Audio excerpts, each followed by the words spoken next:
1.1 के लिए क्या क्या फॉर्मूले और डेफिनेशंस की हमको ज़रूरत पड़ने वाली है उनको इस वीडियो में देखेंगे।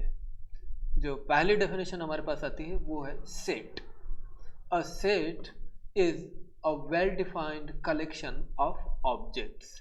किन्हीं भी ऑब्जेक्ट्स का कलेक्शन कर लें, कंडीशन है कि वो कलेक्शन वेल डिफाइंड होना चाहिए। तो एक well defined collection of any type of objects is called a set. By the term well defined we mean that the definition of the collection must have the same meaning for each and every person। आप किसी collection को इस तरह से define करें कि उसका meaning, उसका अर्थ हर एक व्यक्ति के लिए सेम निकलता हो, चाहे वो व्यक्ति कहीं भी रहता हो, किसी भी स्टैंडर्ड का हो और कुछ भी माइंडसेट रखता हो, लेकिन अगर वो रेशनली सोचे, लॉजिकली सोचे तो उसको वही मीनिंग मिले जो किसी दूसरे व्यक्ति को मिल रहा है। इस तरह के कलेक्शंस को हम कहते हैं वेल डिफाइंड कलेक्शन, और well defined collections of objects को मैथमेटिक्स में हम कहते हैं सेट। कुछ एग्जांपल हम ले लेते हैं। The collection of all students of class 11 in your school. Set है या नहीं है आपको चेक करना है। कैसे चेक करेंगे? ये जो डेफिनेशन दिया कलेक्शन का, कलेक्शन काय का बनाना है आपको? ऑल स्टूडेंट्स, स्टूडेंट्स का कलेक्शन बनाना है। और कौन से स्टूडेंट्स का कलेक्शन बनाना है? वो स्टूडेंट्स जो आपके स्कूल में हैं और क्लास 11 में हैं। तो क्या ये कलेक्शन एक सेट होगा या नहीं होगा? सोचिए थोड़ा। सेट होना या नहीं होना इस पर डिपेंड करेगा कि क्या ये कलेक्शन वेल डिफाइंड है कि नहीं। All the students of class 11 in your school. सोचिए, आपके स्कूल के बारे में आप अच्छे से जानकारी रखते हैं। आपके स्कूल में कौन कौन स्टूडेंट्स क्लास 11 में हैं। किसी को भी अगर चेक करना होगा तो वो टीचर से कांटेक्ट करेंगे, क्लास 11 के स्टूडेंट्स का रजिस्टर ले लेंगे और सबको पता चल जाएगा कि कौन कौन स्टूडेंट्स क्लास 11 में हैं। तो इसलिए हम कहते हैं कि इट इज़ अ सेट। ये कलेक्शन एक सेट है, क्योंकि ये जो टर्म है all the students of class 11 in your school, ये वेल डिफाइंड है। अगर कोई भी व्यक्ति इस कलेक्शंस को बनाने का कोशिश करे, इस कलेक्शंस को लिफ्ट अप करने का कोशिश करे, या ये मालूम करने का कोशिश करे कि इस स्कूल में, इस कलेक्शन में कौन कौन एलिमेंट्स हैं, तो सभी को सेम आंसर मिलेगा। The collection of all the intelligent students of class 11 in your school. एक दूसरा कलेक्शन हम बना रहे हैं, इसमें हम क्या ले रहे हैं? All the intelligent students of class 11 in your school. अगर आपके स्कूल में क्लास 11 में कौन कौन स्टूडेंट्स हैं उसके बारे में तो सभी का सेम ओपिनियन है, सबको पता है कि कौन कौन स्टूडेंट्स हैं। जिनको पता नहीं है वो पता कर सकते हैं, लेकिन सभी लोग मालूम कर ले पाएंगे। लेकिन अगर इंटेलिजेंट स्टूडेंट की बात करें तो समझते हैं कि सबका ओपिनियन अलग अलग होगा। एक ही स्टूडेंट को शायद मैथमेटिक्स टीचर जिसको इंटेलिजेंट समझेंगे उसको सोशल साइंस टीचर इंटेलिजेंट नहीं समझ सकते हैं, और जिसको सोशल साइंस टीचर इंटेलिजेंट समझते हैं शायद साइंस टीचर के ओपिनियन में वो स्टूडेंट इंटेलिजेंट नहीं हो सकता है। तो अगर ये कलेक्शन बनाने की बात करें तो अलग अलग पर्सन्स अलग अलग कलेक्शन बनाएंगे। इंटेलिजेंट स्टूडेंट के बारे में स्टूडेंट्स का भी ओपिनियन हो सकता है। एक स्टूडेंट जिसको इंटेलिजेंट समझेगा, दूसरा स्टूडेंट उसको इंटेलिजेंट नहीं समझ सकता है। तो यहाँ पर हम कहते हैं it is not a set because the term, जिस टर्म से आपने इसको डिफाइन किया है, intelligent student, is not well defined. Well defined नहीं है क्योंकि इस टर्म के लिए अलग अलग लोगों को अलग अलग कलेक्शन मिलते हैं। It doesn't have same meaning for everyone. Intelligent student का मीनिंग एक टीचर के लिए कुछ और होगा, दूसरे टीचर के लिए कुछ और होगा। हर एक कोई अपनी समझ के हिसाब से इंटेलिजेंट स्टूडेंट को डिफाइन करेगा। इसलिए इस तरह के जो कलेक्शन होते हैं उनको हम बोलते हैं not a set. The collection of all the stars in the universe. सोचिए, यूनिवर्स में सारे स्टार्स का कलेक्शन बना है, क्या सबके लिए सेम बनेगा या अलग अलग बनेगा? आंसर है इट इज अ सेट। अगर किसी भी व्यक्ति से पूछे कि एक जो ऑब्जेक्ट आपको दिख रहा है क्या वो स्टार है या नहीं, तो स्टार की साइंस में एक डेफिनेशन होती है। फिजिक्स के अकॉर्डिंगली स्टार की जो डेफिनेशन है उस डेफिनेशन को अप्लाई करके हर कोई व्यक्ति चेक कर सकता है कि ये सेट है, ये जो ऑब्जेक्ट हमको गिवन है वो स्टार है या नहीं। तो अगर लॉजिकली, रैशनली हम डेफिनेशन को अप्लाई करें तो सभी लोग सेम कंक्लूजन ड्रा करेंगे। अगर कलेक्शन सभी लोग सेम बना रहे हैं तो ये एक सेट है। तो ये एक तरीका होता है, प्लीज़ इसको आप लोग लर्न कर लें और इससे आप हमेशा चेक कर पाएंगे कि एक गिवन कलेक्शन सेट है या नहीं। क्या सोचना है कि ये वाली डेफिनेशन को लेकर के अगर अलग अलग लोग कलेक्शन बनाते हैं तो क्या सेम कलेक्शन बनेगा या अलग अलग कलेक्शन बनेंगे। अब देख रहे हैं all the students of class 11 in your school, चाहे कोई भी व्यक्ति कलेक्शन बनाए, कोई भी व्यक्ति उसकी लिस्टिंग करे, सेम बनेगा। कलेक्शन ऑफ इंटेलिजेंट स्टूडेंट्स, अलग अलग लोग अलग अलग कलेक्शन बनाएंगे। Collection of all the stars, एक और चीज़ ध्यान रखें, स्टार्स तो बहुत सारे हैं, billions of stars are there, science में पढ़ा है आपने, तो सारे स्टार्स को लिफ्ट अप करना पॉसिबल नहीं है, बट स्टिल अगर कोई भी ऑब्जेक्ट आपको गिवन है तो ये यूनिकली डिसाइड कर सकते हैं सभी लोग कि ये स्टार है या नहीं है। तो इस तरह से, क्योंकि एक यूनिक डेफिनेशन है और अगर कोई व्यक्ति एक ऑब्जेक्ट को स्टार बोल रहा है तो नेचुरली उसी डेफिनेशन के अकॉर्डिंगली दूसरे व्यक्ति को भी स्टार बोलना होगा, यानी एक यूनानिमस डिसीजन निकल सकता है सभी लोगों का लिए, इसका सेम मीनिंग है, इसलिए इसको भी हम सेट कहते हैं। तो इस तरह से आप चेक कर सकते हैं कौन सा ऑब्जेक्ट एक सेट है, कौन सा ऑब्जेक्ट एक सेट नहीं है, कौन सा कलेक्शन सेट है, कौन सा कलेक्शन सेट नहीं है। इसके बाद हम अगली डेफिनेशन पर आते हैं, नोटेशंस। कुछ नोटेशंस हमको यूज़ करना पड़ेंगे सेट थ्योरी के अंदर। एक नई चीज़ हम ले रहे हैं, तो सेट जो होंगे उनको हम डिनोट करेंगे कैपिटल लेटर्स के साथ में। A B C P Q R, कोई भी कैपिटल लेटर होगा वो सेट को डिनोट करने के लिए यूज़ होगा, और सेट के जो एलिमेंट्स होंगे उनको डिनोट करेंगे हम स्मॉल लेटर से। नॉर्मली हम ऐसे ही करते हैं, कभी कभी ये नोटेशंस को हम वायलेट कर सकते हैं, लेकिन मोस्टली अधिकतर केसेस में सेट्स को हम कैपिटल लेटर से रिप्रेजेंट करेंगे और उनके एलिमेंट्स को स्मॉल लेटर से रिप्रेजेंट करेंगे। A B C X Y Z, कोई सा भी लेटर ले सकते हैं, but small letters for the elements. If a is an element of set A, small a अगर सेट ए का एलिमेंट हो तो हम ऐसा एक नोटेशन यूज करते हैं। ये एक ग्रीक लेटर है, आप इसको इसी टाइप से बनाना है और इसको पढ़ेंगे ए बिलोंग्स टू ए, लिखेंगे a this symbol a and it is read as a belongs to A. इस टाइप से इसको रीड करना सीखना है आपको, ये नोटेशंस ध्यान रख लेना है। और अगर a is not an element of set A, तब हम लिखते हैं it does not belong to A. ये नॉट वाला चीज वैसे ही है जैसे कि हम पहले इक्वल टू लिखते थे ना, और अगर कोई चीज़ इक्वल ना हो तो हम लिखते थे not equal to, equal to लिख करके उस पर कट कर देते हैं। वैसे ही बिलोंग्स के लिए ये वाला सिंबल है और बिलोंग्स के ऊपर कट कर देते हैं तो it will mean does not belong. ये नोटेशंस को ध्यान रखें। और इसके बाद हम आ जाते हैं डिस्क्राइबिंग ए सेट। किसी सेट को एग्जैक्टली हम डिस्क्राइब कैसे करेंगे, इसके लिए हमारे पास दो अलग अलग मेथड्स हैं। पहले मेथड को हम कहते हैं टेबुलर फॉर्म और रोस्टर फॉर्म।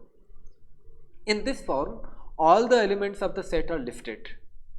टेबुलर फॉर्म है, क्या करते हैं, किसी भी सेट के सारे एलिमेंट्स को हम लिस्ट बना लेते हैं। They are separated by commas, list में सारे एलिमेंट्स को कॉमा से सेपरेट करते हैं and enclosed in braces, braces मतलब कर्ली ब्रैकेट्स। उन सारे एलिमेंट्स को पहले आप लिस्ट करिएगा, कॉमा से सेपरेट करिएगा और कर्ली ब्रैकेट में लिख दीजिएगा। For example, set of all natural numbers from 2 to 9 is written as. कैसे लिखेंगे, पहली चीज तो सेट को आपको कुछ नाम देना पड़ेगा, वो नाम कैपिटल लेटर होगा। तो इस सेट को मैंने नेम दे दिया है ए। इसके अंदर एलिमेंट्स कौन कौन है, नेचुरल नंबर्स फ्रॉम 2 to 9। मैंने 2 to 9 सारे नेचुरल नंबर्स को लिखा है, और कैसे लिखा है, सेपरेटेड बाय कॉमास, कॉमास से सेपरेट कर करके लिखा है। और जब उनको लिख दिया मैंने कॉमास से सेपरेट कर करके, लास्ट में क्या किया, उनको कर्ली ब्रैकेट के अंदर बंद कर दिया। तो that is how we describe a set in tabular form और रोस्टर फॉर्म। ये एक तरीका हुआ सेट को रिप्रेजेंट करने का, डिस्क्राइब करने का। इस तरीके के बारे में हमको ध्यान रखना है। Order in which elements are written in a set makes no difference. Order हम चेंज कर सकते हैं सेट में, आप एलिमेंट्स को किसी भी ऑर्डर में लिख सकते हैं। आपने 1 2 3 लिखा या 2 1 3 लिखा, सेम सेट है, क्योंकि आपको पता है सेट क्या होता है, कलेक्शन है। अगर 1 2 और 3 का कलेक्शन है तो अपन ऑर्डर तो कुछ भी ले सकते हैं, जस्ट कलेक्शन अगर सेम एलिमेंट्स का है तो इसको हम बोलेंगे same set. Also the repetition of an element has no effect, again क्योंकि कलेक्शन है। आपने 1 2 और 3 का कलेक्शन किया तो ठीक है, मुझे समझ आता है, मेरे कलेक्शन में 3 एलिमेंट्स हैं, 1 भी है, 2 भी है, 3 भी है, एंड देयरफॉर रिपीटेशन करने से कुछ फर्क नहीं पड़ता, एंड हेंस इसलिए no element should be repeated. Collection में हमको किसी एलिमेंट को रिपीट करना नहीं चाहिए। अगर किसी ने ऐसा लिखा है 1 2 3 2 1, it is same as set 1 2 3, क्योंकि कलेक्शन कौन कौन सा ऑब्जेक्ट का हुआ, 1 2 एंड 3 रिपीट नहीं करना चाहिए, हमको स्मॉलेस्ट फॉर्म में लिखना चाहिए। ऑर्डर भी हम कुछ भी लिख सकते हैं, बट नेचुरली नॉर्मली हम क्या करते हैं, इंक्रीजिंग ऑर्डर में लिखते हैं।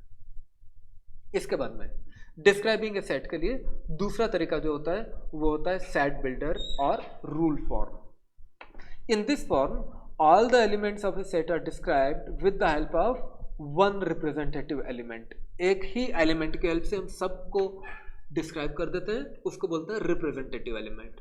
और एक प्रॉपर्टी होती है which is common to all the elements. कैसे होगा, इन जनरल हम इसको लिखेंगे a इक्वल टू, ए मतलब name of the set, a equal to x। ये x कौन है, x है रिप्रेजेंटेटिव एलिमेंट। उसके बाद एक कॉलन लगाएंगे, कॉलन को हम बोलते हैं such that, x such that x satisfies property p।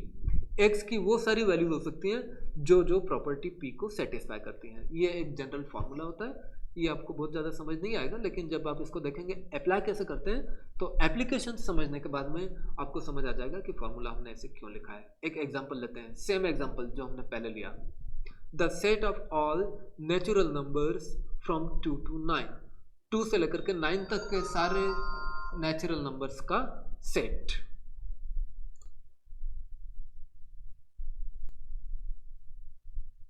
इस सेट को पहले तो हम एक नेम दे देते हैं a, और a के अंदर हमने एलिमेंट्स लिखा है x। x क्या है, रिप्रेजेंटेटिव एलिमेंट जो कि सारे एलिमेंट्स को रिप्रेजेंट कर रहा है। x such that x is a natural number and x is from 2 to 9।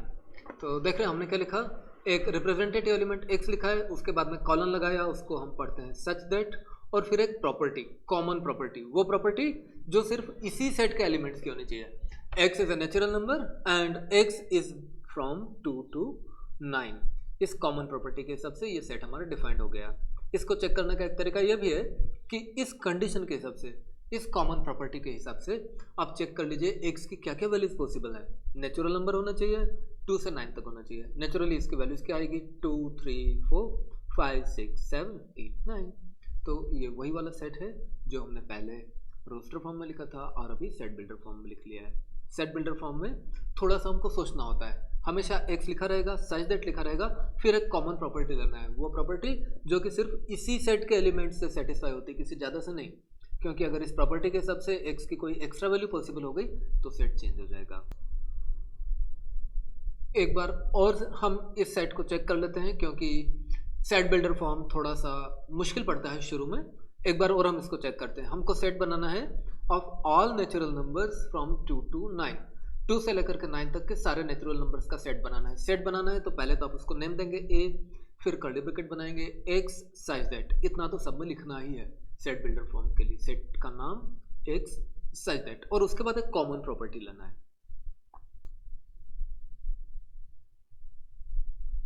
तो हमें लिखना चाहिए x such that x is a natural number and x is from 2 to 9। क्या लिखा हमने, सेट का नाम a लिख दिया, जो एक रिप्रेजेंटेटिव एलिमेंट होता है वो x है, और कॉलन के बाद हमने एक कॉमन प्रॉपर्टी लिखी है। ये ऐसी प्रॉपर्टी है जो कि इस सेट के सारे एलिमेंट्स से सेटिस्फाई होती है। इसको चेक करने का दूसरा तरीका यह होता है कि आप चेक करिए x की क्या क्या वैल्यूज आएंगी, इन कंडीशंस के अकॉर्डिंगली x की क्या क्या वैल्यूज पॉसिबल हैं। x 2 हो सकता है, 3 4 5 6 7 8 9 तक हो सकता है।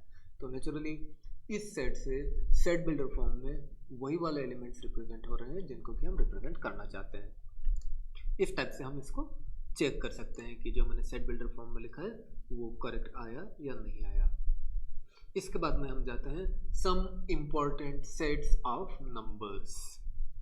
इस चैप्टर में जब हम दूसरे क्वेश्चंस करेंगे तो हमको ये सेट्स ऑफ नंबर्स की बार बार ज़रूरत पड़ेगी। इनके लिए स्टैंडर्ड नोटेशंस हम यहाँ पर इंट्रोड्यूस कर रहे हैं, उनको प्लीज़ ध्यान रखिएगा। ये सारे वही सेट ऑफ नंबर्स हैं जिनको कि आप 10th क्लास तक ऑलरेडी पढ़ चुके हैं। यहाँ पर जस्ट हम उनको कलेक्ट कर रहे हैं और एक सेट हम नया इंट्रोड्यूस करेंगे।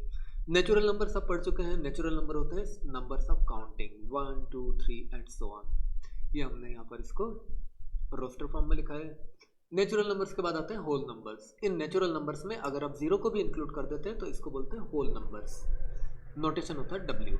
फिर आते हैं इंटीजर्स। इंटीजर्स को आई से रिप्रेजेंट करते हैं और मोस्टली जेड से रिप्रेजेंट करते हैं। इंटीजर्स के अंदर सारे होल नंबर्स आ जाते हैं, उनके बाद में निगेटिव नेचुरल नंबर्स भी आते हैं। तो यहाँ पर जो सारे नंबर्स लिखे हुए हैं ये इंडेफिनेटली कंटिन्यू करेंगे लेफ्ट में भी और राइट में भी, इनको हम कहते हैं इंटीजर्स। इंटीजर्स के बाद आते हैं रेशनल नंबर्स। आपको याद आ रहा होगा रेशनल नंबर्स हमने बहुत बार बार पढ़ा है, पिछले साल भी।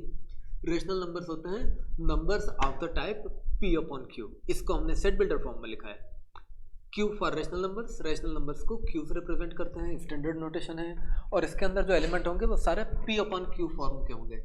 इस p अपॉन q में p q दोनों जो है इंटीजर्स होने चाहिए, बट q जीरो नहीं हो सकता है। इस टाइप के जो नंबर्स होते हैं उनको हम बोलते हैं रेशनल नंबर्स। आप ये भी नोटिस करेंगे कि रेशनल नंबर्स के सेट को हमें सेट बिल्डर फॉर्म में लिखना ही पड़ेगा, क्योंकि इसको रोस्टर फॉर्म में लिखना पॉसिबल नहीं है। थोड़ा और सोचिए इस बारे में, और अगर आपको ये वाला पॉइंट क्लियर नहीं होता तो फिर आप मुझसे वापस से कांटेक्ट करें, तो हम उसको और डिस्कस करेंगे। रेशनल नंबर्स के बाद आते हैं रियल नंबर्स। रियल नंबर्स का सेट जो होता है उसको हम r से रिप्रेजेंट करते हैं, and it is the set of all rational and irrational numbers. In rational numbers के साथ में सारे इरेशनल नंबर्स को भी मिला लीजिए। याद आ रहा है आपको इरेशनल नंबर्स कौन होते हैं? Yes, square root of prime numbers, √2, √3, √5, √7 square roots of prime numbers irrational होते हैं। इसके अलावा पाई एक इरेशनल नंबर है। तो जो भी इरेशनल नंबर्स हैं उनको भी ले लें, जो रेशनल नंबर्स हैं उनको भी ले लें, सबको मिक्स कर लें, तो इन सबको मिला करके जो नंबर्स बनते हैं उनको हम कहते हैं रियल नंबर्स। ये सारे टाइप्स ऑफ नंबर्स हम पहले पढ़ चुके हैं। यहाँ 11th में हम एक और टाइप का नंबर्स पढ़ेंगे, कॉम्प्लेक्स नंबर्स। इसको जस्ट अभी हमने लिख लिया है, अभी मैं इसको समझाऊंगा नहीं, जस्ट आप भी ऐसा लिख लें। इसको हम समझेंगे जब हमारा कॉम्प्लेक्स नंबर्स वाला चैप्टर स्टार्ट होगा। और इन सारे सेट्स ऑफ नंबर्स में एक रिलेशनशिप होती है। ये रिलेशनशिप का जो सिंबल है इसको हम बोलते हैं सबसेट ऑफ। सबसेट की डेफिनेशन तो हमको आगे आएगी, उसको अपन बाद में देखेंगे, लेकिन अभी समझ लेते हैं क्योंकि ये रिलेवेंट प्लेस है इसको समझने का। n is a subset of w, यानी n के सारे एलिमेंट्स w में होते हैं। w is a subset of z, w के सारे एलिमेंट्स z में होते हैं। दिख रहे हैं आपको, n के सारे एलिमेंट्स w में आ गए, w के सारे एलिमेंट्स z में आ गए, उसी टाइप से आगे जाता है। z के सारे एलिमेंट्स q में आते हैं, q के सारे एलिमेंट्स r में होंगे, और r के सारे एलिमेंट्स c में होंगे। इस तरह से ये सारे जो हैं ग्रेजुअली इंक्रीजिंग ऑर्डर में लिखे हैं। सारे बाद वाले सेट जो हैं बड़े होते चले जाते हैं, और वो अपने पिछले वाले सेट के सारे एलिमेंट्स को इंक्लूड करते हैं, कंटेन करते हैं।